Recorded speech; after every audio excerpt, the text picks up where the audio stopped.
김현정의 뉴스쇼 하이라이트. 3주 만에 뉴스쇼 하이라이트로 돌아왔는데요. 오늘은 이제 어떤 또 인터뷰 주인공들을 만나게 될지 얘기 나눠보도록 하겠습니다.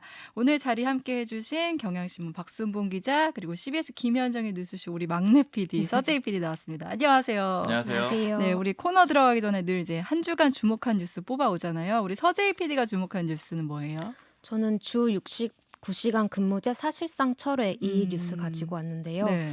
윤 대통령이 주 최대 69시간까지 허용하는 근로시간 개편안을 내놨다가 MZ 노조의 반대를 이유로 내세우면서 다시 보완 지시를 내렸어요. 네. 그래서 주 69시간은 사실 최대 시간이고 좀 극단적인 음. 예시인데 이제 현행 주 52시간제의 어떤 연장 근로 관리 단위를 주 단위에서 뭐 월이나 분기 연 단위로 확대하자, 즉 몰아서 일하고 몰아서 쉬자, 이게 골자였는데 현실적인 어떤 운영상의 문제가 우려점으로 떠올랐었어요. 그래서 네. 사측에서 법망을 피해서 좀 초과 근무를 강요하고 충분한 휴식을 보장하지 않을 수 있다는 점이 문제가 됐죠. 그래서 사실 근로자라면 뭐 MZ든 어떤 세대든 그렇죠. 네, 장시간 근로보다 장시간 휴식이 더 지켜지기 어려운 게 현실이잖아요. 그래서 대기업이라면 몰라도 중소기업이나 스타트업 같은 작은 곳에서는 뭐 신고나 문제 제기를 하기도 어려운 상황이고, 맞아요. 네. 그래서 특히 이제 윤 대통령이 추진하던 어떤 노동개혁의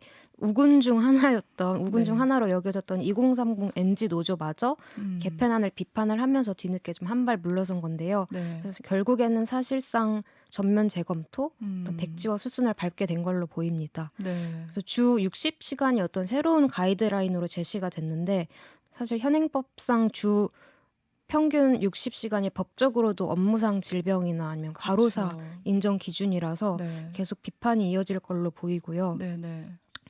윤 대통령이 대선 때에도 주 120시간 바짝 일한다 이런 발언으로 논란이 됐었죠. 네. 그래서 요즘 회사마다 뭐 유형 근무나 새로운 근무 방식을 도입해가는 상황에서 이런 임금이나 근로시간 불확실성 이런 게 커지고 있는데, 그나마 그동안 52시간제가 어떤 과로의 최소한의 네. 방패나 보루가 돼줬는데 그것마저 사라질 뻔한 상황이라서 네. 좀 이런 장시간 노동자들의 실제적인 애로사항 이런 거를 잘 몰랐던 게 아닌가 싶고, 그래서 이제 그런 점에서 정부 역할은 좀 현행 제도의 허점을 찾아서 이렇게 근로자들의 불안을 해소해주는 좀 보호적인 접근이 필요한 네. 때가 아닌가 싶었습니다.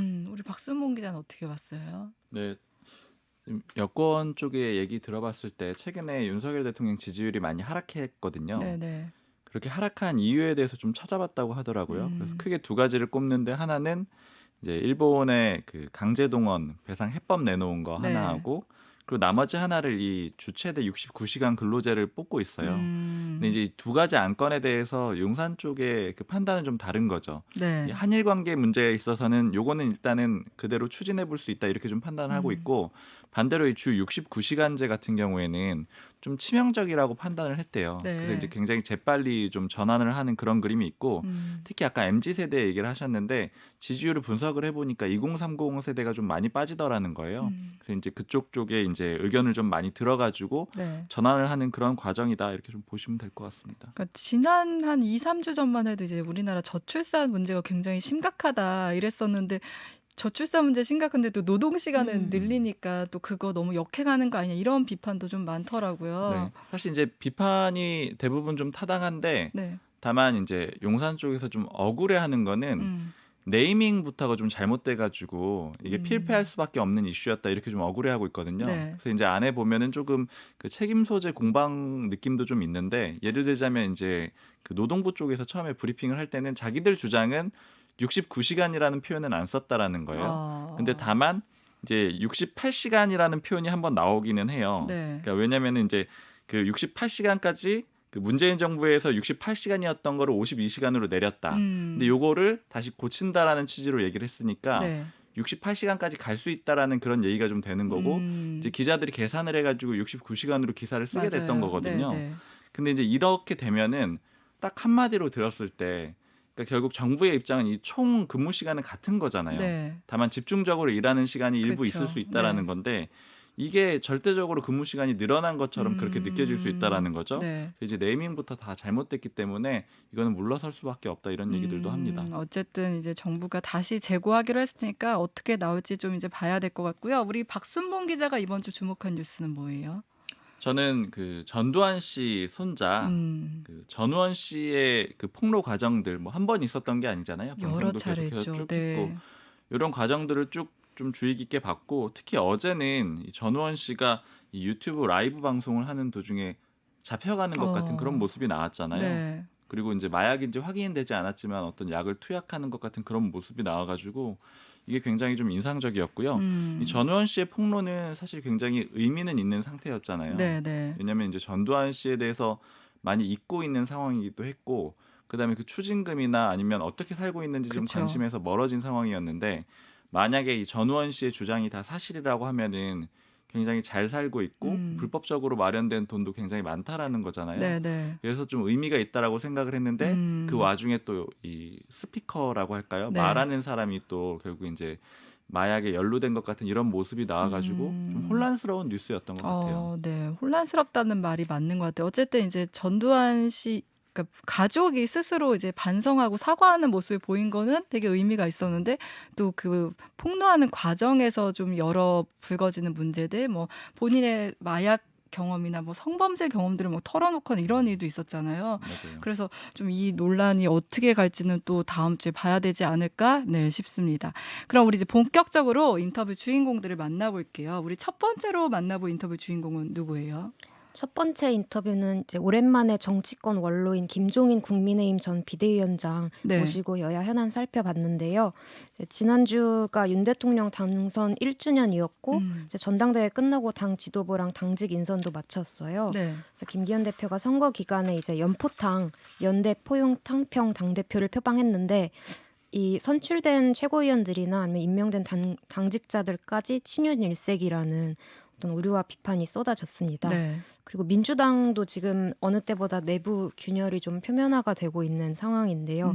이 대표 퇴진론을 두고 당내 여러 얘기가 나왔는데 특히 이 올 연말에 이 대표의 질서 있는 퇴진이 있을 거다. 이 연말 퇴진론을 두고 찬반론이 뜨거웠어요. 네. 그래서 우선 이 김 전 위원장이 양당에 전하는 조언 듣고 오겠습니다. 게다가 대통령의 이 이재명 대표 바라보는 이 시각도 지금 뭐라 그럴까요? 좀 긍정적이지 않기 때문에 김기현 대표의 운신의 폭도 넓을 수가 없겠네요. 그러니까 이 사실은 이제 여당이 유기적으로 제대로 기능을 하려고 것 같으면은 뭐 대통령은 야당과 별로 대화를 안 하려고 그래도 여당이 그래도 내면적으로 야당과 대화를 해서 문제를 조금이라도 풀려고 생각을 했어야 되는데 그동안의 여당의 행태를 볼 것 같으면 그와 같은 모습이 하나도 보이질 않았어요. 그러니까 결국 가서 국회에 많은 법안이 쌓여있기만 하지 하나도 해결되는 게 없는 상황이라고 봐요. 그런데 총선까지 겹쳤으니. 네. 그러니까 가장 중요한 게 뭐냐면 네. 내년 총선에 네. 국민의힘이 과반 의석을 차지하지 못할 것 같으면은 진짜 이 윤석열 대통령의 임기 기간 동안에 국정을 운영하기가 굉장히 어렵지 않겠나 이렇게 생각을 하는 겁니다. 내년 총선에서 과반 못 얻으면 그때부터 바로 레임덕입니까? 뭐 레임덕이라는 게 뭐 당연히 그렇게 될 수밖에 없는 거죠.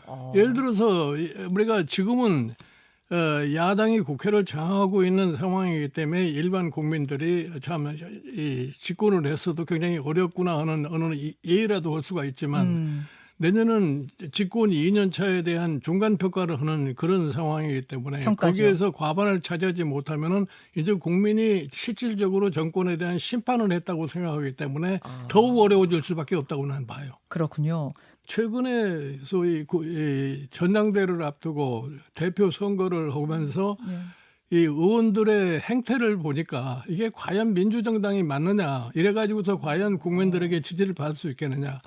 예를 들어서 당대표 출마를 하는 사람들이 뭐 초선 의원 그룹이라고 하는 사람들이 전반부에서 한 56명 가까이 되는데 그중에 50명이 연판장을 돌려가지고서 출마하겠다는 후보자를 갖다 욱박지르는 그러한 형태의 모습을 갖다가 가지고서 무슨 당심이 민심이다 하는 뚱딴지 같은 이런 얘기를 해가지고서는 내가 보기에는 내년 총선에 그렇게 크게 희망을 거기가 어렵지 않겠나 이렇게 봐요. 지난 문재인 정부 시대의 조국 사태 때 민주당 의원들의 행태나 예. 이번에 전당대회에서 국민의힘의 의원들의 형태나 다를 게 하나도 없는 거예요. 다를 게 없어요. 어. 그게 조금 더 구체적으로 말씀해 주신다면 어떤 면에서 아니 그러니까 대통령의 의지에 따라서 전체 움직이는 그런 형태가 돼버린 거 아니에요. 예전에 민주당에서 그러니까 조국 장관에 대해 한 사람도 이거 문제가 있다라고 문제 제기 못했던 그 모습처럼 유일하게 문제가 있다고 생각하는 사람이 금태섭 의원 같은 사람인데 예. 그러니까 그 사람은 제외해버리고 말는 거 아니에요. 아. 그래 지금의 국민의힘의 형태를 보면은 내가 보기에 굉장히 우려하지 않을 수가 없어요.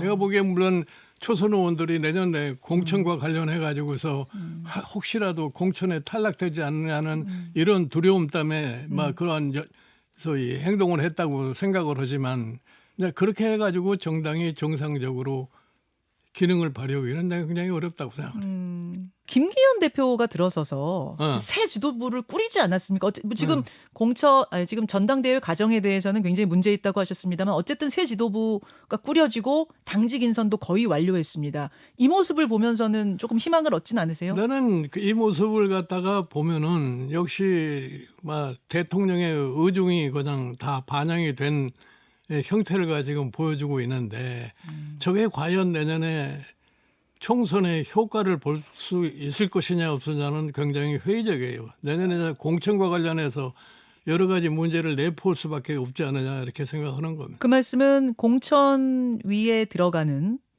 부총장, 사무총장, 사무부총장 뭐 세 사람이 다 이제 이른바 친윤계 인사로 꾸려진 것 이 부분에 대한 좀 우려신가요? 예.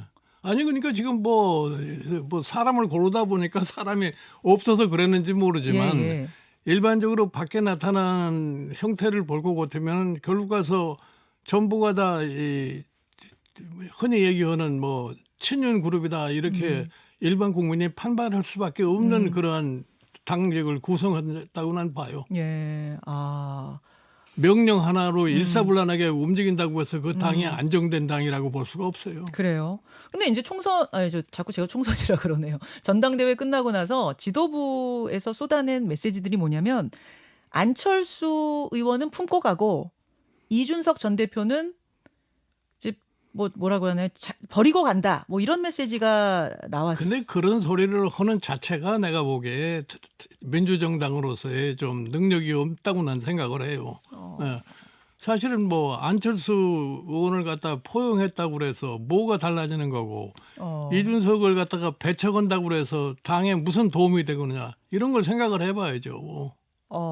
아니 이준석 전 대표가 계속 당 대표 하면서 뭐 여러 가지 뭐 논란들을 일으키고 뭐 이러지 않았느냐 뭐 이런 거죠. 그러니까 사실은 저희 2021년 서울시장 보궐선거 끝나고 나서 이준석 대표 체제가 됐는데 그 나름대로 이준석 대표 체제가 수립이 됨으로 인해서 일반 국민들이 소위 국민의힘에 대한 뭐 약간의 뭐 기대감도 올라간 것도 사실이에요. 예. 예를 들어서 뭐 흔히들 그 당시에 선거 때도 얘기를 했지만 뭐 몇십 년 만에 처음에 뭐 30대 대표가 된다고 세우기도 하지 않았어요. 예. 그 윤석열 대통령 자신도 그런 얘기를 많이 했다고.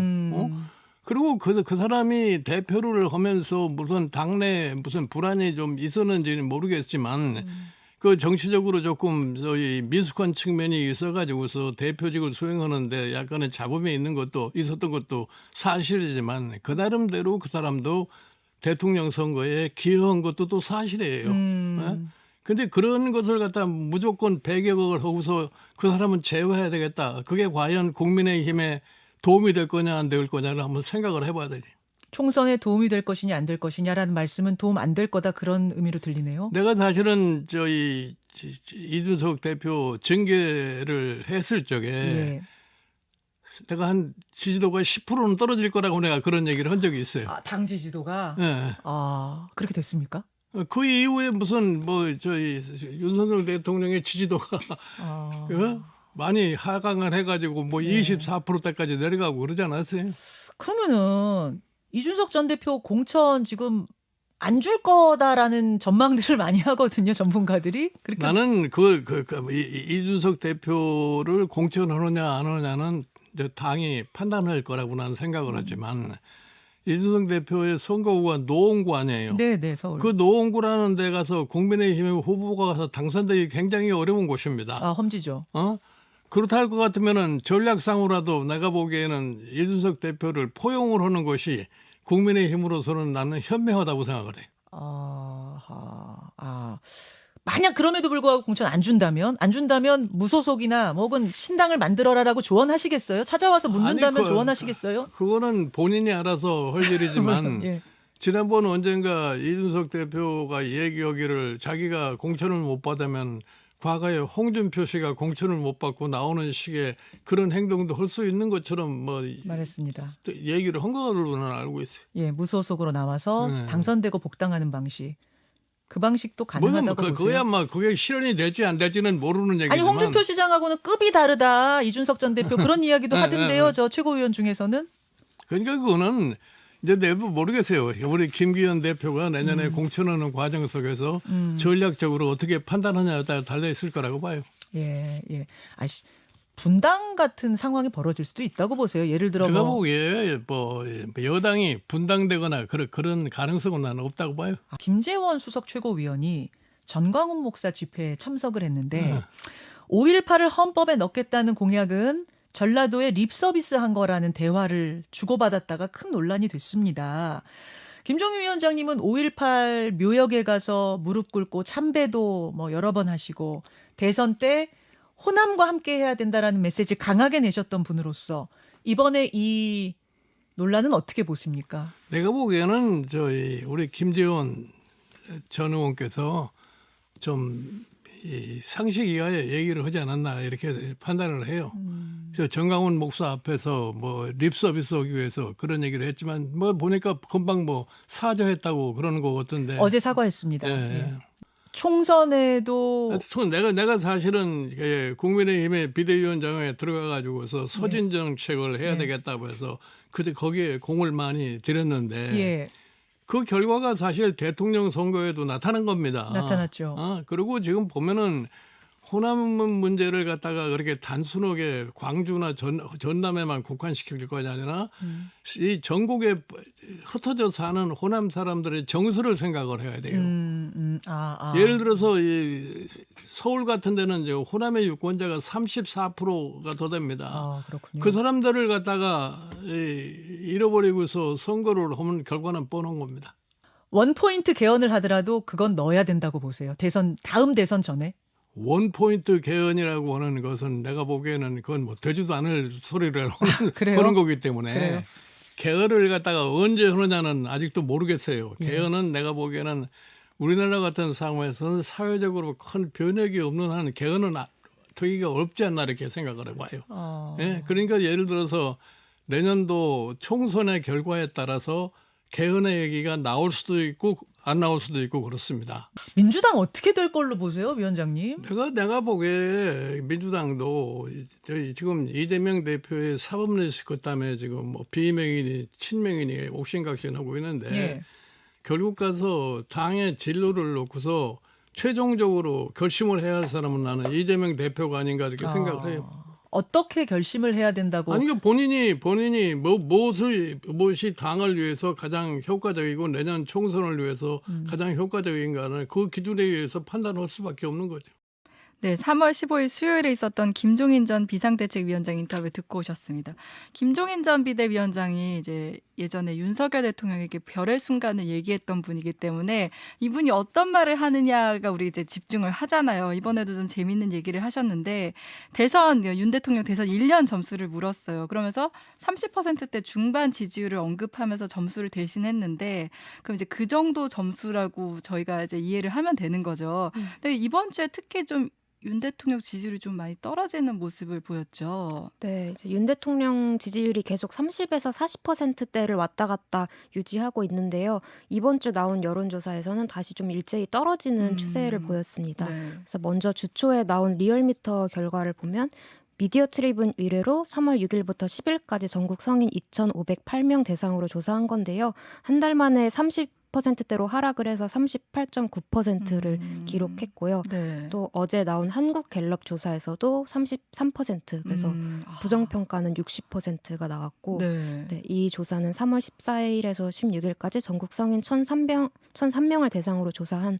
수치인데요. 이것도 역시 3주째 소폭 하락세가 이어졌습니다. 네, 네. 그래서 지지율이 떨어지게 된 직접적인 이슈로는 아무래도 한일 강제동원 이 배상 문제라든지 네. 그리고 아까 이야기했던 주 69시간 근무제 도입 이런 논란들이 있었는데요. 네. 특히 윤 대통령이 이제 한일 강제동원 배상안 이 제3자 변제 방식이라는 결단을 내렸던 거, 이게 지지율이 1%가 나와도 괜찮다. 네, 네. 당장 여론이 나빠도 끝까지 추진을 하겠다. 그쵸. 이렇게 밀어붙이는 자신감을 보였었는데, 그리고 또 대통령실에서도 한일 관계 개선을 위해서 이런 지지율 하락은 감수할 만한 일이다.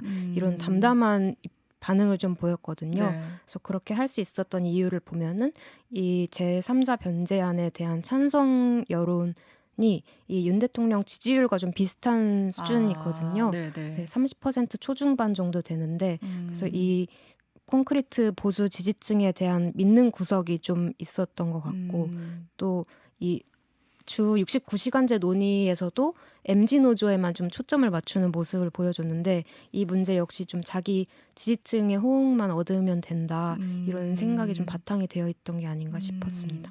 국민의힘에서는 이 지지율에 대해서는 좀 어떻게 생각하고 있어요? 사실 이 두 가지 이슈를 좀 다르게 보는 거예요. 네. 69시간제 같은 경우에는 워낙 그 체감이 많이 되잖아요. 그렇기 때문에 조금 더 발빠르게 움직였다라고 보는 게 맞습니다. 근데 이 일본 문제 같은 경우에는 네. 그 배상 요 해법 같은 경우에는 완전히 체감하기는 좀 어려운 문제 아니겠느냐. 물론 이제 일본이라는 그 대일 감정이 좀 안 좋은 그런 경향들은 나타날 수가 있는데, 사람들이 좀 지나고 보면은 이게 내 생활에 그렇게 밀접하진 않다, 이렇게 볼 수 있다라는 거예요. 그리고 여기에 더해가지고 현재로서는 일본에서 뭐 따로 성의 있는 호응이라든가 뭐 답이 오지는 않은 상태인데 기저 효과도 좀 노리고 있습니다. 지금 상태로 이제 아무것도 사실은 특별히 받은 건 없는 상태잖아요. 네. 그런데 한일 관계가 일부 개선이 되면서 어떤 경제적 효과라든가 뭐 투자 네네. 유치라든가 이런 게 일어나게 되면은 그거는 그 다음에는 굉장히 이제 플러스로 작용을 할 거다, 이런 예측들을 좀 하고 있는 겁니다. 뭐 지금 일부 전진을 위한 뭐 일부 후퇴 정도로 이해하면 되겠네요. 그것도 있고, 그리고 네. 사실은 이제 미국이 뒤에 있기 때문에 큰 그림상으로는 또 선택지가 많지 않은 면도 있어요.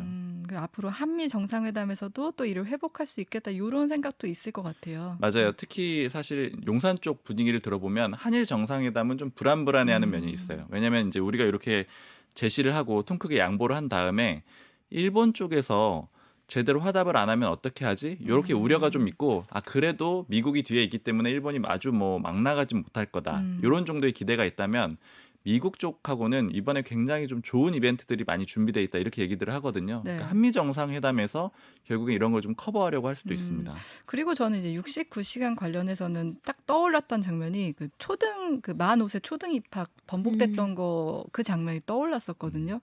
그러니까 왜 이렇게 정책을 발표하고 걷어들이는 일이 반복되는지, 그런 생각이 들더라고요. 그렇죠. 그때랑 사실 거의 흡사하고, 그리고 그 중간에 있었던 것도 하나 기억이 나는 게, 여가부에서 비동의 간음죄 내놨다가 법무부에서 이거 우리 못한다 이렇게 해가지고 결국엔 철회되는 그런 상황도 한번 맞아요. 있었잖아요. 그때도 이제 부처간 엇박자 이런 얘기 나왔었죠. 네. 전체적으로 좀 안 맞는 그림이 있는데, 결국에는 요거는 뭐 내부적으로 좀 한계를 보였다라고 밖에는 평가를 못할 것 같아요. 왜냐면은 그때 그 초등학교 만 5세 입학 연령 당기는 문제가 나오고 나서 이제 이런 일이 반복되지 않게 하기 위해서 신설을 했던 게 정책기획수석이었거든요. 그렇죠. 네, 네. 이 정책기획수석이 굉장히 권력이 막강해가지고 왕수석이라고 불렸어요. 정책을 기획하는 단계부터 최종 홍보하는 단계까지 통할해가지고 하기 때문에 영역이 굉장히 넓거든요. 이렇게 맡겼던 거는 한 사람이 쭉 보게 되면은 이제 엇박자가 나는 걸 좀 줄일 수 있지 않겠느냐. 네. 근데 정책기획수석을 신설을 했음에도 불구하고 결국엔 또 엇박자가 난 그런 상황이고요. 저도 이제 그 여권 쪽에, 용산 쪽에 좀 물어봤더니 이거 왜 이런 거냐 이렇게 물어봤더니 뭐 여러 가지 총체적인 얘기를 하고, 그래서 이거 그렇지만 누구라도 좀 책임을 져야 되는 문제 아니냐. 그러니까 혼나야 된다면은 누가 그러면 혼나야 되는 거냐 이렇게 네. 물어봤더니 누구를 딱 찝지는 않고 이 얘기를 하더라고요. 그러니까 지금 수석이, 사회수석이 담당을 하는 거잖아요. 네. 근데 사회수석이 맡아야 되는 영역이 너무 넓다라는 거예요. 지금 예를 드는 게 뭐 보건복지, 고용노동, 교육, 기후환경, 문화체육 여기가 다 사회수석 산하에 있거든요. 그럼 왜 이렇게 넓냐? 이거 따져보면 결국 이게 윤석열 대통령 공약에서 나오는 거예요. 대통령실을 축소하기로 했잖아요. 네. 행정관들도 굉장히 많이 줄였고 원래 문재인 정부에서는 3실 8수석 체제였죠. 네. 근데 이거를 윤 대통령이 줄이겠다라고 하면서 2실 5수석 체제로 줄였습니다. 네. 그리고 나서 아까 말씀드렸던 그 초등학교 연령 당기는 문제가 생기면서 수석을 하나 늘려요. 그게 6수석으로. 정책기획 수석을 늘리면서 신설을 하면서 2실 6수석이 된 거고 근데 이 정책기획 수석 같은 경우에는 사실은 문재인 정부에서 굳이 비교를 해보자면은 정책실장하고 좀 비슷해요. 그러니까 3실 5수석 체제하고 좀 비슷한 거죠. 네. 이렇게 되니까 수석이 예전으로 따져보자면은 5수석에 8수석에서 5수석이 됐기 때문에 훨씬 더 커버해야 되는 영역이 할 일이 넓다라는 거예요. 많아지는 거예요. 그쵸. 네. 맡아야 되는 부가 너무 넓기 때문에 그래서 결국에는 일일이 꼼꼼히 좀 따져보기가 어렵다. 그리고 사회수석이 복지 쪽에 좀 강한 사람인데 전공이 네. 이건 노동 문제잖아요. 그렇죠. 네. 넓게 보면 사회 문제지만 사실은 전공이 아니면 전혀 알 수가 없는 그런 문제잖아요. 네, 네, 그러니까 네. 이런 식의 좀 한계점도 있다 이런 토로도 하기도 했습니다. 그러니까 이런 한계는 사실 다른 방송에서는 다뤄지지 않았던 것 같은데 우리 박수봉 기자가 지적을 해주셨는데 그리고 이제 김 전 위원장이 이번 전당대회 과정을 놓고 뭐 초선의원 연판장 돌린 부분이나 당심이 민심이라고 한 말들을 놓고 내년 총선 희망 걸기 어렵다 이렇게 쓴소리를 했어요. 뭐 이대로 가면은 윤 대통령 레임도 피하지 못할 것이고 과반 의석도 어렵다 이렇게 얘기를 했어요. 네, 사실 아직 당선 1년 된 임기 초반이긴 하지만 내년 총선쯤에는 2년이 되니까 중간 평가가 이뤄지잖아요. 네. 근데 이번 전당대회에서도 모든 후보들이 이제 내년 총선에서 과반 의석을 확보하겠다. 네. 그걸 목표로 세우기도 했었는데 또 이제 민주당의 과반 의석의 문턱을 넘지 못했던 여당 추진 법안들도 있었던 만큼 이제 다음 총선에서 여당이 과반 확보를 못하면 다음 대선뿐만이 아니라 바로 그쵸. 당장 윤 대통령의 어떤 지지율에도 타격이 즉 레임덕까지 초래할 수 있다 이렇게 전망을 한 건데요. 네. 김 전 위원장이 이제 희망을 걸기 어렵다고 한 이유는 역시 당대표 선거 과정에서 있었던 여러 잡음 때문입니다. 네. 그래서 특정 후보를 배제하고 또 밀어주고 이런 모든 과정이 어떤 윤심에 따라서 네. 일사천리로 이렇게 진행이 되는 모습이 보여지면서 네. 반대 의견은 표출이 되지 못하는 분위기가 있었잖아요. 네, 네. 그래서 이것이 국민의힘이 그토록 비판을 하던 민주당의 조국 사태 때와 비슷한 거 아니냐. 그러니까 좀 자성이 필요하다는 쓴소리를 했습니다. 그리고 이제 김 전 위원장이 이번 당직 인선을 놓고도 너무 윤심만 반영한 거 아니냐 이런 얘기도 했어요. 근데 김기현 대표는 이제 나름 이제 통합을 하겠다 했는데 이번 인선에 대해서는 좀 어떻게 봐요? 이제 많이들 분석하듯이 주요한 자리들은 다 친윤계로 배치가 됐고요. 네. 특히 제가 좀 주목을 해서 보는 거는 이제 비윤계가 배치가 되긴 했잖아요. 네. 예를 들자면은 뭐 지명직 최고위원회 강대식 의원이 됐고요. 네. 그리고 대변인 원외 대변인 중에 김민수 전 당협위원장, 나경원 전 의원 캠프가 공식적으로 출범은 못했는데 그때 카톡방까지는 만들었었거든요. 기자들 초대해가지고요.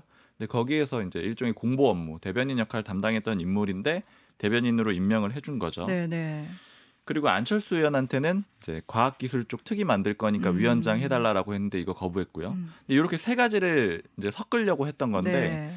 여기서 좀 주목을 해봐야 되는 거는 이 상대가 원하지 않는 걸 제안을 했다라는 점에 좀 주목을 해야 돼요. 네.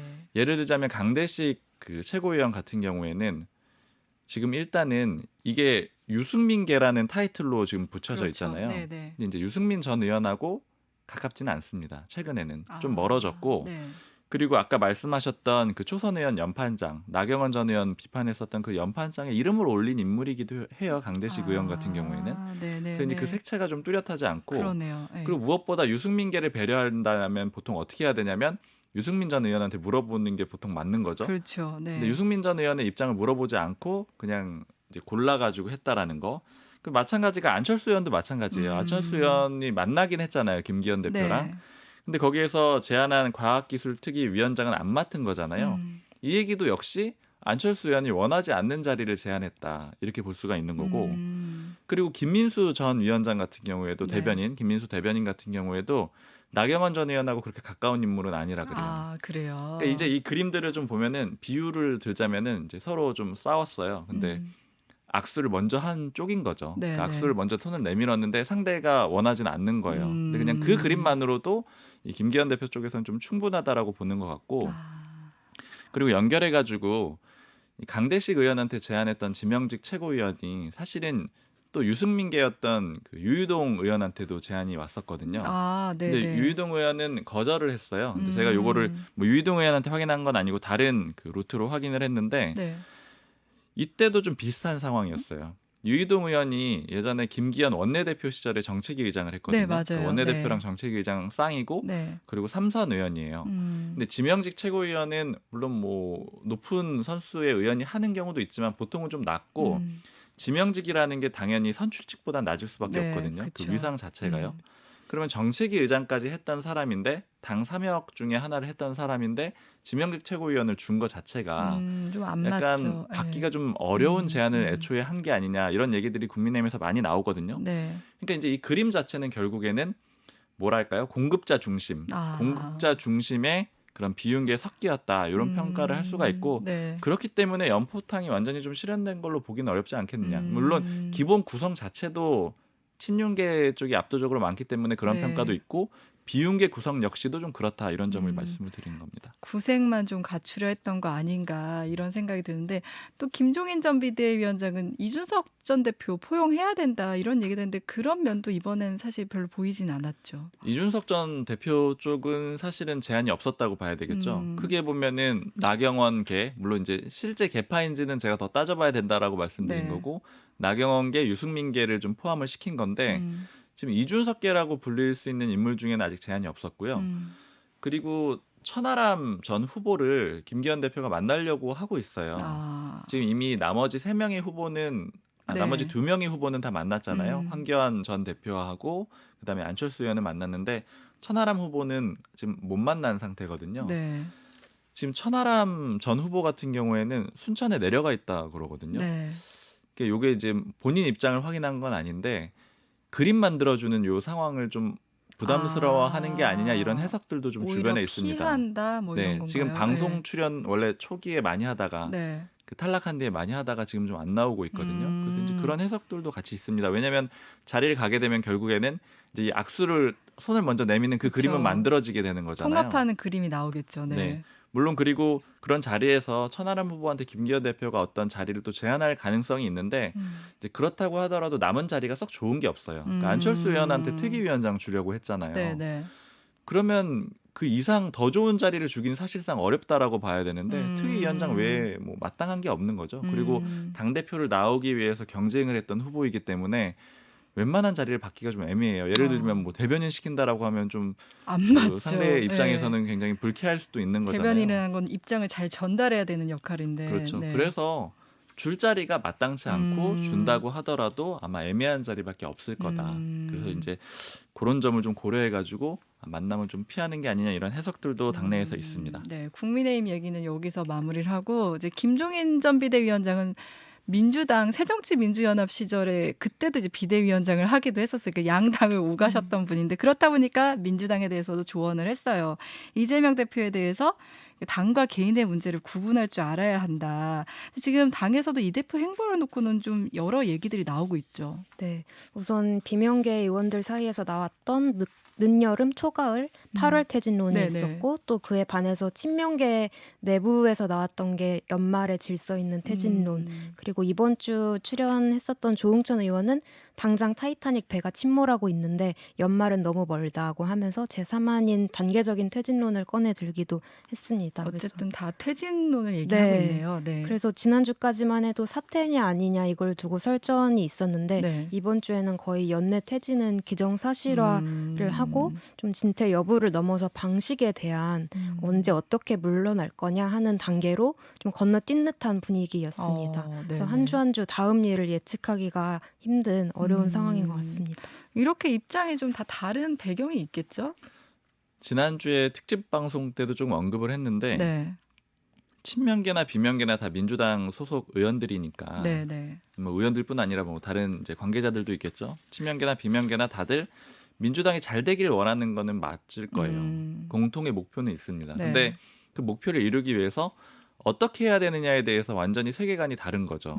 예를 들자면 비명계 쪽에서는 이재명 대표가 가능한 빨리 물러나야지 새로운 사람이 나타나가지고 민주당이 복구가 될 거다. 총선 전까지. 그렇죠. 네, 총선 훨씬 전이어야 되겠죠. 총선을 잘 치르기 위해서는 그러니까 이제 가급적 빨리 물러나야지 그 태세를 준비할 그런 시간이 있을 거다. 이렇게 좀 생각을 하는 거고 네. 친명계 쪽에서는 정반대죠.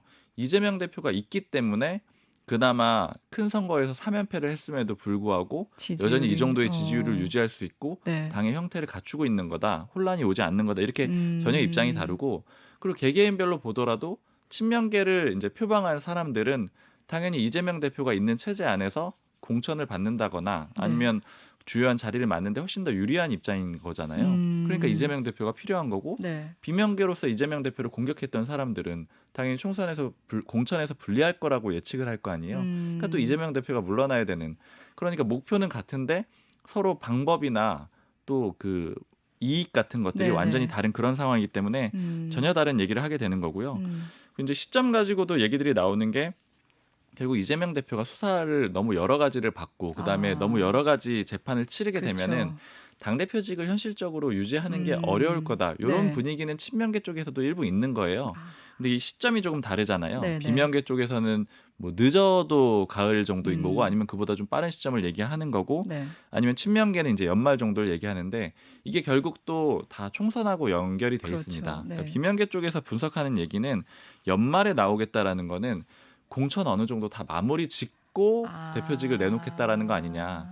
그래서 이제 소위 극단적으로 뭐 표현을 하는 게 옥중 공천 그런 얘기를 하는데 네네네. 그런 것까지는 전혀 아니더라도 그 전 단계에 이미 공천 작업을 상당히 마무리 지을 수 있는 그런 시간을 벌려고 하는 거다 이렇게 보고 있는 거거든요. 네네. 그러니까 지금 혁신위에서 내놓는 여러 가지 그런 방안들도 이 비명계 쪽에서는 좀 그렇게 의심을 하고 있습니다. 요 서로 시기가 다른 게 또 공천이랑도 다 연관이 있는 거네요.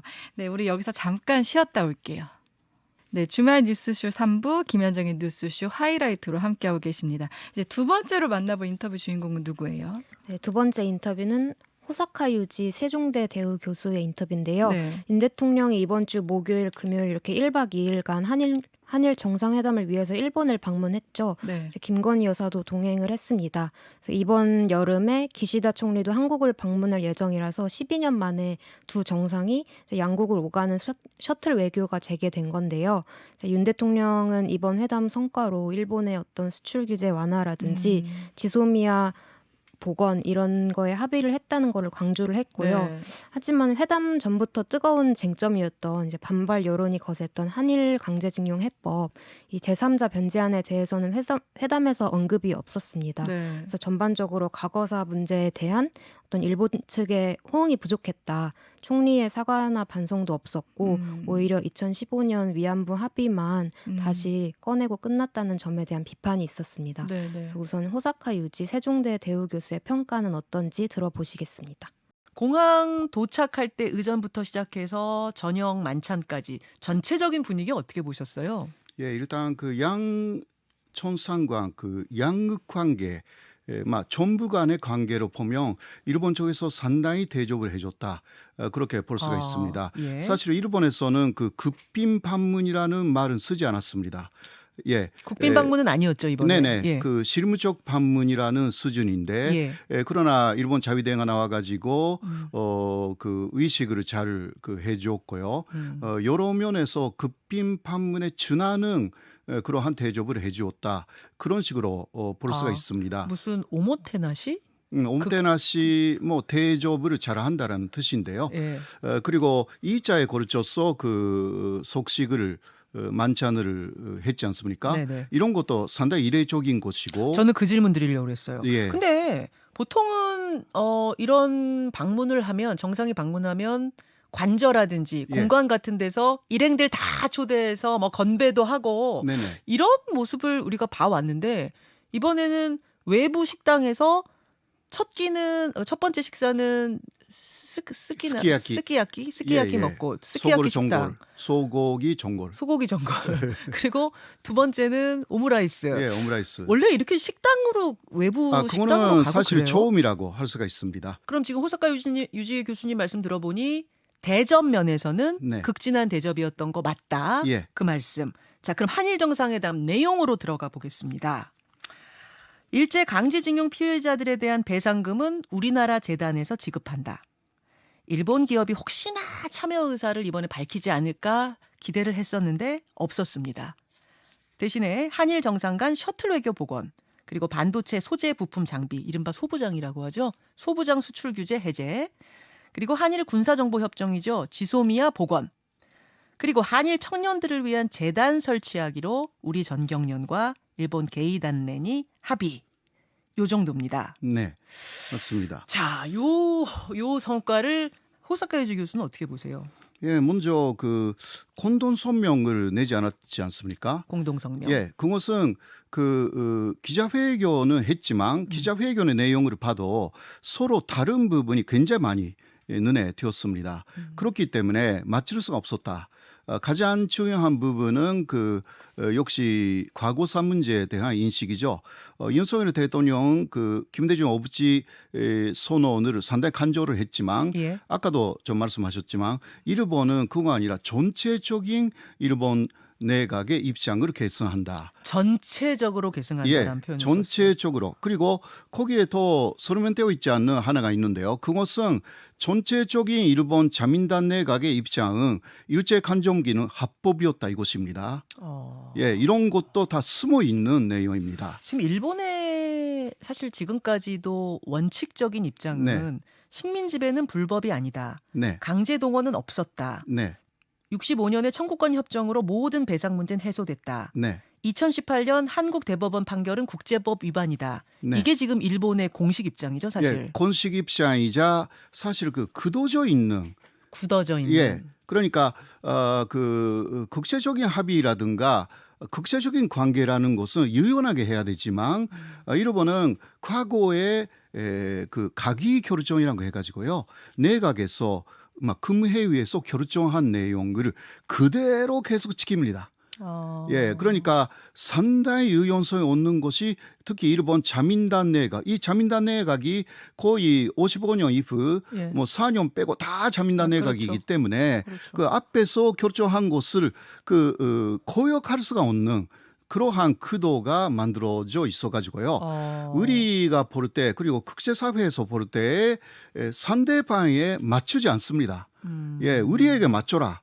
라고 오기 우리에게 때문에 맞춰라. 그러니까 자민당 쪽에서 이게 일본의 스타일이자 일본의 단점이라고도 할 수가 있어요. 그러면 예, 물컵의 반을 우리가 대승적으로 먼저 채웠으니 일본이 성의 있게 반을 채울 거다라는 게 우리 외교부 장관이나 국민들의 기대였는데 교수님 보시기엔 얼마나 채운 겁니까? 그래서 그거는 일본 쪽에서 결정한 만큼만 그러니까 한국에서 원하니까 해준다가 아닙니다.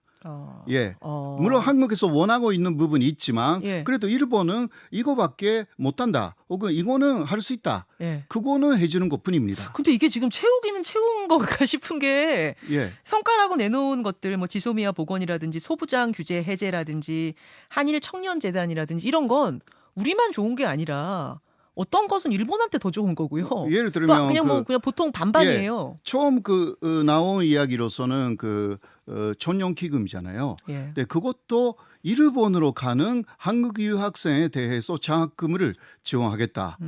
일본에서 한국에 오는 그런 사람에 대한 장학금 지원이라는 이야기는 전혀 없었거든요. 처음. 진짜 설마 그것도 들어가겠죠? 모르겠어요. 처음은 그러니까 그거는요. 뭐 일제 강점기부터 다 있었습니다. 한국 사람을 일본에 데려가서 몇 년 있으면 일본을 좋아하게 된다. 그러니까 친일파 양성 계획이라는 게 일제 강점기부터 있었습니다. 친일파 양성 계획. 예, 예. 그러니까 특히 일제 강점기는 선생님들을 많이 데려갔어요, 일본에. 그래요. 예.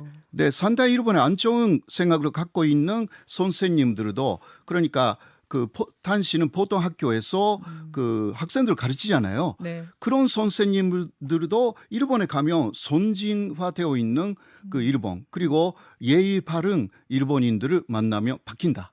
원래 뭐 일본뿐 아니라 어디든지 유학 갔다 오면 그 나라에 대한 우호적인 감정이 네네. 생기는 건 예, 당연하죠. 그러니까 이것도 상호 간에 그러니까 일본에서 이쪽에 오는 사람들에게 예. 대해서도 예. 많이 지원한다. 이런 식으로 바뀌어야 된다. 또 정확하게 그러한 내용이 나와야 된다. 50% 50%로. 아. 그렇게 저는 생각해요. 꼬인 매드 풀기 위한 대승적 대국적인 결단을 우리가 한 거라고 치면 일본이 뭐 중승적 중국적 결단이라도 해야 되는 거 아닙니까? 우리가 손을 그러니까요. 내밀었으면 자기들도 손을 내밀어야 되는 그러니까 거 이런 아니에요? 이야기예요. 이쪽에서는 그 상대방 일본의 입장에 서서 예. 하면 안 되는 이야기도 많이 했습니다. 사실 법적으로 삼권 분립에 위배되는 이야기도 많이 나왔거든요. 네, 그러나 뭐 대승적으로 본다라고 하면 일본의 입장에 서서 예. 해줬다. 예. 그렇게 할 수가 있으니까. 매듭 좀 풀어 보려고. 예. 그러나 일본은 그런 거 절대 하지 않습니다. 한국의 입장에 서서 하는 것이 아니라 예를 들면 사죄 반성 이런 말을 하면 예. 앞으로 한국에서 또 또? 요구가 강하게 나올 것이다. 아. 예. 한 번 쓰면 계속 쓰라고 할 거다. 예, 예. 그런 식으로 생각하는 거죠. 그렇게 생각해요. 그러니까 위안부 문제도 더 고일 것이고 더 꼬일 간제 거다. 지원 문제도 더 고일 것이고. 아니 왜 더 꼬여요? 지금 매듭 이렇게 풀고 가는데 왜 더 꼬인다고 생각해요? 사죄 반성 아닙니다. 쓰면? 그러니까 이번에 제3자 변제도 크게 말하지 않고 있는 문제점이 굉장히 있는 거죠. 이것은 일본 극우가 계속 주장하고 있습니다. 여기에는 가해자의 동의도 필요하다. 그러니까 일본 기업에. 그거는 없는 상황에서 이것을 왜 할 수가 있겠느냐. 아. 예. 그리고 피해자들이 너무나 반대하고 있는데 예. 그러니까 이것은 유야무야하게 넘어가려고 하기 때문에 오히려 이런 식으로 그냥 이거 일본 자민당 극우의 입장인데요. 계속 나오거든요. 요새 제3자 변제라는 것 자체가 결국은 배상이라는 것을 인정하는 거 아니냐. 아, 제3자 변제도 인정 못한다는 게 예. 그런 베이스예요. 예, 베이스 있습니다. 하나도 그러니까 강제징용이라는 것 자체가 없었다는 게 베이스다 예, 보니까 제3자 변제든 제4자 변제든 변제라는 것 자체 그런 인정 거 못한다. 왜 해주냐. 아. 무시만 하면 되는 거 아니냐. 개파적인 극우파들이 일본의 저놈과 극익을 만드는 모임이라는 예. 것을 만들어 가지고 예. 그 대표가 아까 갔던 제3자 변제도 문제가 있다. 그러고 예. 있으니까. 그리고 왜 오므라이스 먹으러 가느냐? 그것도 뭐라 그래요? 예. 그런 것도 오므라이스 먹는 시간이 있다면 예. 독도 문제라든가 한일 소녀상 위안부. 예. 거기 서울에 있는 소녀상 재고 문제라든가 이런 거 이야기해야 되는 거 아니냐? 아, 그렇게 얘기를 해요? 예. 오므라이스 먹으러 갈 시간에 독도 얘기해라? 예. 그리고 소녀상 사실 이번에 오므라이스 먹으러 가면서 독도 이야기 했을 가능성도 제기되고 있잖아요. 지금 보도는 나오고 있죠. 나오고 있잖아요. 비공개 석상에서 왜냐하면 얘기했다는. 아까 조금 이야기를 하지 않았지만 왜 이 자를 했냐? 바로 그러한 극우들의 요구가 있었기 때문이라고 저는 보고 있어요. 아, 그런 얘기하기 위한 예. 자리. 예, 그러니까 다 빠지고 두 사람으로만 한 거예요. 무슨 말인지 아시죠? 아, 예. 예, 다 빠졌죠. 다 빠지고 실무진. 부인도 빠지고 왜 부인 빠질 필요가 있습니까? 예, 이거는 아주 내밀하게 기시다가 윤석열 대통령에게 확인하는 이거 어떻게 할 거냐. 소녀산 문제. 예. 2015년에 이거 이명 합의한 거 아니냐. 그때 내가 참여했다. 기시다는 그런 식의 이야기를 했을 가능성이 그때 외무상이었으니까. 충분히 있거든요. 알겠습니다. 그거 우리가 좀 더 봐야겠네요. 예, 무슨 예. 이야기 오갔는지. 여기까지 일단 설명 듣죠. 호사카 유지 교수님 고맙습니다. 네, 고맙습니다. 네, 3월 17일 바로 어제 진행된 호사카 유지 교수 인터뷰였습니다. 혹시 두 분 이제 이번 한일 정상회담에서 좀 인상적인 장면이 있었나요? 저는 기시다 총리가 네. 이제 강제징용 피해자 문제에 대해서 구 한반도 출신 노동자 문제라고 지칭을 하면서 좀 또 한 번 강제징용 사실을 인정하지 않는 그렇죠. 네. 그런 모습이 기억에 남는데요. 특히 일본 언론에서는 이제 기시다 총리가 2015년 한일 위안부 합의 이행을 다시 요구했다 이런 네. 보도가 나왔고 또 대통령실에서는 그런 논의는 없었다. 서로 얘기가 달라요. 네, 그러면서 좀 즉답을 피하는 태도를 음. 보여줬어요. 그래서 이 사실관계를 두고도 좀 공방의 여지가 맞습니다. 네. 남은 상황이고요. 그래서 전반적으로 겉보기에 분위기는 화기애애했잖아요. 그래서 한일 관계 개선에 대한 공감대도 확인을 하고 만찬 자리에서는 어떤 노포에서 맥주를 한 잔씩 하는 모습도 있었고 윤 대통령도 좀 이렇게 우리 다 윈윈할 수 있다고 하면서 네. 아쉬울 게 없는 듯한 쿨한 모습을 보여줬는데 정작 상대방인 일본은 좀 하나하나 이해관계를 따지면서 접근을 한 거예요. 그래서 분명히 함께 얼굴을 마주보고 대화를 했는데 이제 사실상 좀 서로 다른 이야기를 하고 있던 게 아닌가, 동상이몽이었나 이런 생각이 동상이몽. 들었습니다. 네, 우리 박순봉 기자는 좀 인상에 남는 장면이 있었어요. 저는 전국 경제인연합회 정경련이 네. 그 전면에 나선 게 이번에 좀 인상적이었어요. 조금 번외 얘기일 수도 있는데 이번에 미래기금을 만들기 위해서 한국의 정경련 그리고 일본의 게이단렌이 이제 대표 단체로 나오는 거잖아요. 네, 네. 근데 사실 정경련은 예전에 국정농단에 연루가 되면서 그 위상이 굉장히 많이 떨어졌거든요. 경제단체 중에서도 원래 마태형격이었고 위상이 굉장히 높았어요. 그러니까 의전하는 사람들 얘기 들어보면은 사실 산업부 장관보다 위에 앉히는 게 정경련 회장이었거든요. 네. 그런데 위상이 많이 떨어졌고 특히나 4대 기업이 당시에 다 빠져나왔습니다. 그러다 보니까 재정도 좀 어려워지는 그런 상황도 있었어요. 근데 이번에 김병준 그 전 상임선대위원장 네. 직무대행으로 보냈거든요. 그때부터 이게 좀 주목을 받기 시작했는데 왜냐면은 보통 정경련이니까 경제인이 그쵸, 맞아요. 통상적으로 갈 것이다. 네, 네. 그리고 회장은 보통 기업 총수들이 또 많이 하기도 했었고요. 그런데 정치인 출신이 간 그렇죠. 거잖아요. 그래서 네, 이제 네. 여권 내에서도 아 이거 좀 정경유착처럼 보이는 거 아니야? 뭐 이런 얘기들도 있었고 우려도 네, 있었고요. 네. 그리고 김병준 전 위원장이 예전에 윤석열 대통령 당시에 대선 후보일 네. 때 삼김 체제를 만들려고 했었는데 그 삼김 중에 한 명이거든요. 네, 네. 김종인, 김병준, 김한길 중에 한 맞아요. 명이었고 네. 이거를 김종인 전 위원장이 이제 나랑 동급이 아닌 사람들이랑 삼김을 하려고 한다. 약간 이런 느낌으로 결국 물러나게 되면서 이것도 네. 깨지게 됐었는데 측근을 보낸 겁니다. 측근을 보냈는데 그 위력이 실제로 이번에 나왔다라고 볼 수가 있는 거죠. 왜냐하면 다른 경제단체들을 다 제치고 네. 정경련이 나와가지고 이 중요한 문제에 대해서 미래기금 만드는데 전면에 섰다. 이런 게 좀 인상적이고 그리고 또 저는 개인적으로 또 인상적이었던 게 아까 4대 기업이 정경련에서 다 빠졌다라고 말씀을 드렸잖아요. 네. 근데 이번에 윤 대통령하고 경제 사절단도 같이 갔는데 4대 기업 총수들이 다 같이 갔습니다. 이것도 좀 공교롭게 보여서 향후에 정경련의 뭐 일부 회복이 된다라든가 이런 점도 좀 주목이 되고 또 윤석열 대통령이 사실 국정농단 수사를 했었던 네. 그런 인물이잖아요. 그러니까 이런 점들도 좀 다 좀 복합적으로 설켜 있어서 재밌는 것 같아요. 정경련에 이번에 좀 힘을 실어준 모습이다. 근데 이번에 이제 뭐 이 한일 회담 직전에 뭐 3.1절 기념사부터 강제징용 해법 내놓는 과정이나 그러니까 우리 정부에서 좀 많이 내놨다, 그러니까 결단을 내렸다 이런 평가가 많았잖아요. 그렇다 보니까 이번에 한일 회담의 성패는 일본 측의 반응이다. 일본 측의 성의 있는 뭐 사과나 조치일 거다 했는데 혹시 여기에 대해서는 좀 어떻게 봐요? 결과적으로는? 물론 뭐 반도체 소재 수출 규제 완화나 아니면은 지소미아 복원 같은 좀 가시적인 성과도 분명히 있었습니다. 하지만 네. 말씀드린 것처럼 좀 최대 쟁점이었던 이 제3자 변상안 관련해서는 이제 호응 조치가 없었다는 점에서 이제 결국 일본은 이 물컵의 남은 절반을 채우지 못했다. 네. 이런 결론이 좀 중론이었던 것 같고요. 그리고 특히 이 피해자 지원 재단에 대한 어떤 배상금 지불이나 아니면 구상권 청구 문제나 뭐 이 미래 파트너십 기금 이런 기금 마련 같은 이런 외교적 갈등의 불씨는 아직 네. 살아 있는데 이게 이런 것들을 애써 밀어두는 좀 얼굴 붉힐 곤란한 문제들은 좀 언급을 피하는 모습을 보여줘서 네.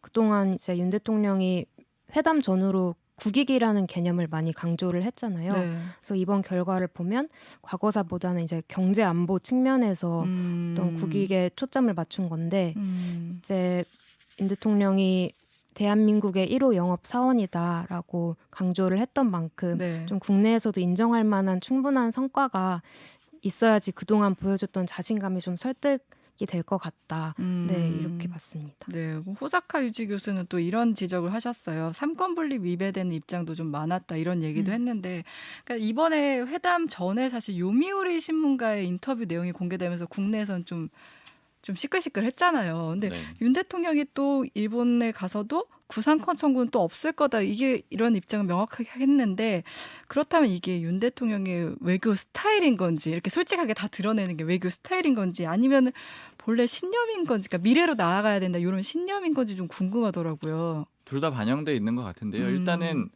좀 이례적인 스타일이라는 거는 지금 여권 내에서도 그렇게 평가를 하거든요. 네. 왜냐하면 외교 문제는 사실 이제 외교관들이 하는 얘기를 보면은 무슨 얘기인지 좀 잘 모르게 하는 모호해야 측면들이 되잖아요. 있거든요. 네, 왜냐하면 네. 모호하게 얘기를 해야지 좀 안 좋게 표현하면 나중에 빠져나갈 그런 구멍도 있는 거고. 내 패를 다 보여줘도 안 되고. 그렇죠. 네. 패를 다 공개하지 않는 게 일반적이고 그냥 아주 뭐 단적인 예로 무기인데 예를 들면 핵무기인데 그냥 전략 자산이라던가 이런 식으로 좀 모호한 표현들을 쓰는 게 굉장히 관례적이거든요. 네, 네. 그래서 대통령의 입에서는 무기라는 표현들도 좀 잘 안 쓰게 돼 있습니다. 외교적으로는.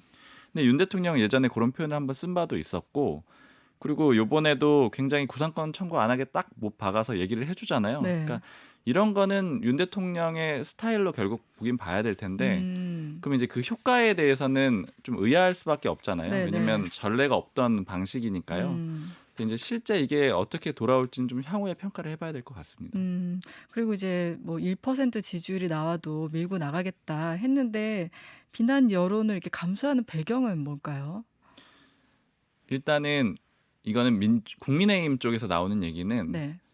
여론상으로 해볼 만하다라는 건데 기본적으로 민주당의 대응이 썩 좋지 않다라고 생각을 해요. 뭐 대표적으로 예를 드는 게 뭐 삼전도의 굴욕, 이완용 이런 표현들은 옛날 표현이고 이런 표현들을 쓰게 되면 요즘 세대들이 전혀 받아들이지 못할 거다. 너무 과거에 매여 있는 표현이다. 네. 네네. 그리고 이것도 국민의힘에서 나오는 얘기지만 민주당에서 주 69시간제보다 요 한일 문제를 더 적극적으로 공격을 하고 친일파 얘기를 하는데 민주당에서 네. 그런 방향 자체가 나쁘지 않다. 그렇게 하게 될 경우에는 오히려 이재명 대표 방탄이란 프레임으로 좀 역공을 할 수가 있다. 이렇게 보는 거고 그리고 근본적으로는 민주당이 크게 지지율이 밀리지 않을 거라는 그런 판단들도 하고 있어요. 네, 왜냐하면 네. 이재명 대표의 사법 리스크라든가 이런 것들이 일종의 여당의 입장에서는 보험처럼 작용을 한다라고 보는 거죠. 그리고 이걸 하려면 비교적 초기에 또 임기 초에 해야 된다라는 그런 판단도 같이 깔려 있습니다. 네. 그래서 일부 감수를 하더라도 밀어붙이는 거고 그리고 이제 아까 말씀드린 대로 향후에는 좀 좋아질 수 있다. 그러니까 오히려 나중에 외교 관계가 회복이 되면 한미일 관계가 회복이 돼서 그로 인해서 어떤 뭐 이익 같은 게 발생을 한다라면은 그때는 더 좋은 상황이 될 수 있다. 이런 판단들을 하고 있는 걸로 보입니다. 지금 이제 미국의 요청이 있는 뭐 해외 그러니까 국외적 상황으로는 미국의 요청이 있는 상황이고 국내 정치 상황으로는 민주당의 그런 비판이 그렇게 먹히지 않을 거다. 이런 좀 판단도 하고 있다. 이렇게 보면 되겠네요. 네, 그렇게 봐야 될 것 같은데 다만 이제 정상회담 결과가 그래도 여당 내에서도 사실은 뭐 작은 거라도 좀 예상 못한 게 한두 개 정도 있지 않을까 이런 예측들은 있었는데 네네. 결과적으로 봤을 때는 아예 없다라고 봐야 되잖아요. 그러니까 예상했던 내용들만 결과로 네네. 나온 상태잖아요.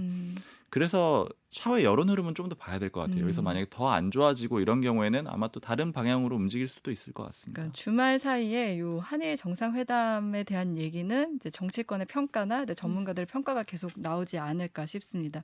어떤 전문가들이 이제 일본에 4월 선거가 있으니까 그 전에는 아무래도 일본에서 보수적으로 이제 입장을 표명할 수밖에 없었다. 뭐 그 이후에도 전향적인 태도 변화가 있지 않겠느냐 뭐 이런 얘기도 하는데 이런 것들도 좀 지켜봐야 되지 않을까 생각이 듭니다. 네, 오늘 뉴스쇼 하이라이트는 여기서 마무리할게요. 두 분 나와주셔서 감사합니다. 감사합니다.